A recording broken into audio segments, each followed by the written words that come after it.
Hello friends, welcome back to my channel. मैं स्नेहा। आज मैं आपके साथ अडेनियम केयर पे बात करने वाली हूँ। अडेनियम की देखभाल आपको कैसे करनी है इतनी तपती हुई गर्मी में। तो देखिए, फूल बहुत अच्छे आ रहे हैं, पर वही है, बहुत तेज़ धूप से बहुत तेज़ धूप होती है तो फूल जल करके सूख जाते हैं बहुत ही जल्दी, और हैवी क्वान्टिटी में फ्लावरिंग में होती है। प्लांट को क्या होता है, सबसे ज़्यादा सनलाइट की ही ज़रूरत होती है। अडेनियम प्लांट एक ऐसा प्लांट है जिसको अच्छी धूप ज़रूरी है, और तभी प्लांट अच्छे से खिलते हैं। और ग्रीनरी अगर आप छाया में रखेंगे तो ग्रीनरी ज़्यादा होगी, फूल कम आएंगे। तो इस कंडीशन पे देखिए, फ्लावरिंग तो बहुत अच्छी होगी, लेकिन यही है, फूल ज़्यादा दिन तक टिकेंगे नहीं और इस तरह से रहेंगे। तो हमको क्या करना है, जैसे आपके पास ग्रीन नेट भी नहीं है तो केयर कैसे करनी है। तो सबसे फर्स्ट तो केयर आपको देखिए ये करनी है कि जो भी आपके बड़े बड़े कोडेक्स हैं, छोटे कोडेक्स पे उतना ज़्यादा असर नहीं पड़े, क्योंकि आप उनको क्लस्टर में रखेंगे, जैसे कि ऐसे ग्रुप में रखेंगे तो इन पे क्या होता है, ज़्यादा धूप नहीं लगती है। कुछ प्लांट की पत्तियों की छाया होगी और कुछ मतलब प्लांट आसपास रहेंगे, तो एक दूसरे की जो ह्यूमिडिटी है मिल करके प्लांट को उतना ज़्यादा नुकसान नहीं होता। लेकिन जैसे बड़े बड़े प्लांट को आपने ऐसे अलग अलग रखा होता है, थोड़ी दूरी बना के रखी होती है, तो बड़े कोडेक्स पे धूप का असर ज़्यादा पड़ता है। तो उस कंडीशन पे आपको कोडेक्स को कवर करके रखना है।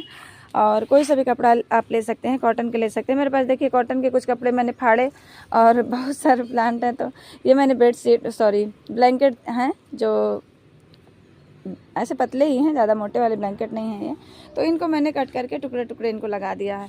तो ये भी बहुत अच्छा, मतलब ठंडा रहता है। जब सुबह शाम को मैं पानी देती हूँ तो रात को भी अच्छा मतलब ठंडा रहता है पूरा, और जो दोपहर की धूप होती है उसको भी बहुत अच्छे से कवर कर लेता है, तो प्लांट को बिल्कुल भी गर्मी भी नहीं लगने देता है। तो ये बहुत अच्छा है। तो इस तरह से आप कर सकते हैं। और चाहे तो आप ग्रीन नेट के नीचे भी रख सकते हैं प्लांट को, लेकिन ग्रीन नेट के नीचे आप प्लांट रखेंगे तो प्लांट की जो ब्यूटी है ना, वो ख़राब हो जाती है। मतलब ऐसा हो जाता है कि प्लांट आपके हाइट ले लेता है, प्लांट की पत्तियां ज़्यादा ग्रो होती हैं, और जो प्लांट की जो स्टेम है ना, थिकनेस है ना, जैसे ये मेरा अभी मैंने ग्राफ्ट किया था इसको फरवरी में ग्राफ्ट करके अगर मैं इसको बिल्कुल छाया में रखती ना, तो ये ऐसे लंबा लंबा सा बढ़ता। लेकिन इसको मैंने धूप में शिफ्ट किया है तो ये अच्छी मजबूत इसकी ब्रांचेस हो जाएंगी। तो ये होता है, ज़्यादा तेज़ धूप में रखने से यही होता है, प्लांट हमारा हेल्दी होता है, मजबूत होता है, ठीक होता है, और ऐसे झुकती नहीं है। नहीं तो जब आप छाया में उनको ग्रो करेंगे और बाद में शिफ्ट करेंगे ना धूप में, तो उसकी ब्रांचेस ऐसे झुक जाती हैं, जो कि फिर देखने में अच्छा नहीं लगता प्लांट। तो प्लांट को जो यहाँ पे मैंने ग्रीन नेट लगाया हुआ था, आपने कुछ दिन पहले देखा था, जो कि मुझे बहुत ज़्यादा इरिटेट कर रहा था, और आंधी तूफान भी अभी आने लगे थे, तो मैंने उसको हटा दिया। तो 2-3 दिन तो इनको थोड़ा सा दिक्कत हुई, जो मेरे हिबिस्कस के प्लांट हैं और जो मेरे मतलब ऐसे प्लांट हैं, जैसे इन प्लांट की फ्लावरिंग बहुत जल्दी सूख जाती थी। लेकिन अभी 3-4 दिनों में इन्होंने अपने आप को बहुत अच्छे से एडजस्ट कर लिया है। अब फूल भी बहुत अच्छे से खिलते हैं, साथ में थोड़ा सा मौसम भी मतलब पहले से थोड़ा ठीक हुआ है। तो देखिए, जब इनको अच्छी लाइट मिलती है और अच्छा पोषण मिलता है तो प्लांट हमारे बहुत अच्छे रहते हैं। और धूप का क्या है, धूप लगेगी, पत्तियों को भी धूप ज़रूरी है, प्लांट को भी धूप ज़रूरी है, तो इसलिए बहुत ज़्यादा परेशान आपको नहीं होना है। बस आपको कोडेक्स को ही कवर करना है, उसको सुरक्षित रखना है आपको, ताकि आपका कोडेक्स ख़राब ना हो, उस पर सनबर्न की साइन ना पड़े और वो गले नहीं। ये चीज़ें आपको ध्यान रखनी है। तो यहाँ पर भी देखिए, मैंने सारे प्लांट को इनको कवर किया है। कुछ छोटे प्लांट मतलब मीडियम साइज़ के भी कवर किए हैं, लेकिन जो अंदर में है ना, उनको नहीं कवर किया है, क्योंकि उन पर उतनी ज़्यादा धूप नहीं पड़ती है। प्लांट के अंदर रखे हुए हैं तो उतनी ज़्यादा मतलब होगा असर, जब बहुत तेज़ धूप पड़ती है तो असर होता है, ऐसा नहीं है, लेकिन फिर भी थोड़ा सा कम होता है। ये देखिए, एक बहुत खूबसूरत सा फूल है और सेल के लिए अवेलेबल है, अगर किसी को चाहिए होगा तो। बहुत सुंदर से पेटल हैं इसके, प्लांट भी काफ़ी अच्छा हेल्दी है, और इसका कलर देखिए बहुत ब्यूटीफुल है। तो बस यही बता रही थी मैं। मेरे प्लांट पूरे फुल सनलाइट में हैं, आप देख सकते हैं, यहाँ से वहाँ तक पूरा कोई ग्रीन नेट नहीं लगा है, और फिर भी बहुत अच्छे से चल रहे हैं। तो बस आपको यही ध्यान रखना है। और इस टाइम पे बहुत ज़्यादा जड़ों में फर्टिलाइज़र नहीं देना है आपको, ये भी ध्यान रखना है। मिट्टी के अंदर बहुत ज़्यादा फर्टिलाइज़र आप मत दीजिए, बहुत ज़्यादा देना भी है तो सीविड दीजिए। सीविड बहुत अच्छा फर्टिलाइज़र होता है, जो कि आपकी प्लांट की ग्रोथ के लिए भी अच्छा होता है। आपकी कलियाँ अगर सूख के गिर जाती है बिना खिले हुए, तो उसके लिए भी अच्छा होता है। उसको आप स्प्रे फॉर्म में भी दे सकते हैं, डायरेक्ट मिट्टी में भी डाल सकते हैं। और अगर बाकी आपको जैसे जो भी फर्टिलाइज़र फ्लावरिंग के लिए देना है तो स्प्रे फॉर्म में मतलब दीजिए केमिकल, जैसे कि 05234 या फिर 0050 का स्प्रे आप करते हैं, शाम के टाइम में कीजिए, लगभग 6 बजे के बाद, और उससे आपके प्लांट की फ्लावरिंग बहुत अच्छी होगी। मैं भी करूँगी, कुछ प्लांट में अभी नहीं किया था, और मतलब एक बार ही किया था, उसके बाद से अब रह के प्लांट फ्लावरिंग पे आ रहे हैं, तो लगता है आधे में हो रही है आधे में नहीं। लेकिन जिनमें नहीं हो रही उन पे अगर हम एक बार कर देंगे ना, तो उनमें भी फ्लावरिंग आ जाएगी। देखिए, नोवा का प्लांट है और काफ़ी ज़्यादा बुशी हो गया है, इसको मैंने प्रून कर दिया था अभी, और अभी फ्लावर बड तो अभी नहीं आए हैं, लेकिन जैसे जल्दी आ जाएंगे। इसमें रेड कलर का फूल आता है। और जब भी आप प्लांट को रखें, थोड़ा ग्रुप बना के ही रखिए, बहुत ज़्यादा अलग अलग प्लांट रखेंगे तो उससे कोडेक्स पे भी असर पड़ेगा और साथ में पत्तियों पे भी असर पड़ेगा, फूलों पे भी असर पड़ेगा। पास पास थोड़ा प्लांट रखेंगे ना तो उससे क्या होता है, प्लांट को उतनी ज़्यादा धूप नहीं लगती है फिर। तो बस यही छोटी छोटी बातों का आपको ध्यान रखना है। केमिकल कोई फर्टिलाइज़र मिट्टी के अंदर मत दीजिएगा, DAP यूरिया वगैरह कुछ भी मत डालिएगा, क्योंकि यूरिया तो मैं कभी सजेस्ट ही नहीं करती हूँ कि किसी प्लांट पे आप दीजिएगा। DAP का भी है तो आप लोग मौसम देख करके चाहे तो दे सकते हैं, वैसे ज़रूरत नहीं होती है। अगर आपने बोन मिल मिलाया है प्लांट के अंदर, मिट्टी के अंदर, तो आपको बिल्कुल भी ज़रूरत नहीं पड़ेगी कि आप DAP दीजिएगा। और फ्लावरिंग के लिए मैंने बता दिया है, अगर आपके प्लांट में फूल नहीं आ रहे हैं तो 05234 या फिर 0050 का आप स्प्रे कर सकते हैं, उससे आपके प्लांट की फ्लावरिंग अच्छी निकल के आती है। और मैंने भी एक बार दिया था कुछ प्लांट पे, कुछ क्या सभी में दिया था, तो कुछ में फ्लावरिंग हो चुकी है और कुछ में अभी हो रही है। तो प्लांट के ग्रोथ के अकॉर्डिंग होता है। ये प्लांट मैंने बहुत बाद में रिपोर्ट किए थे बड़े वाले, और मतलब सबसे लास्ट में रिपोर्ट किए थे। तो एक बार ये खिल के ख़त्म भी हो गए थे, मतलब कम हो गए थे। अभी फ्लावरिंग देखिए फिर से एकदम बूस्ट हो गई है अपने आप ही। अभी रेड वाली की फ्लावरिंग देखिए ख़त्म हो गई है।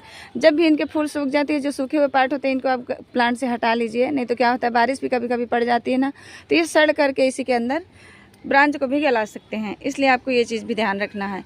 तो बस इतना ही ध्यान रखेंगे, और धूप से डरिए मत, धूप से प्लांट आपके और ज़्यादा मजबूत होंगे। बस ये है कि अगर बहुत ज़्यादा धूप पड़ रही है ना, तो शेड में रख सकते हैं आप, या तो फिर मेरी तरह आप इनको भी कवर कर लीजिए। एक देखिए बहुत सुंदर सा फूल निकल के आया है और बहुत ही प्यारा सा है। तो कलर बहुत सुंदर सुंदर है। गार्डन में, आपके गार्डन में भी होंगे तो उनका केयर थोड़ा सा करिए। और सीड पॉट बन रहे हैं तो उसको भी आपको बस यही ध्यान रखना है कि उसकी मिट्टी की मतलब पानी ना सूखे ज़्यादा, मिट्टी बहुत ज़्यादा नहीं सूखनी चाहिए उस गमले की।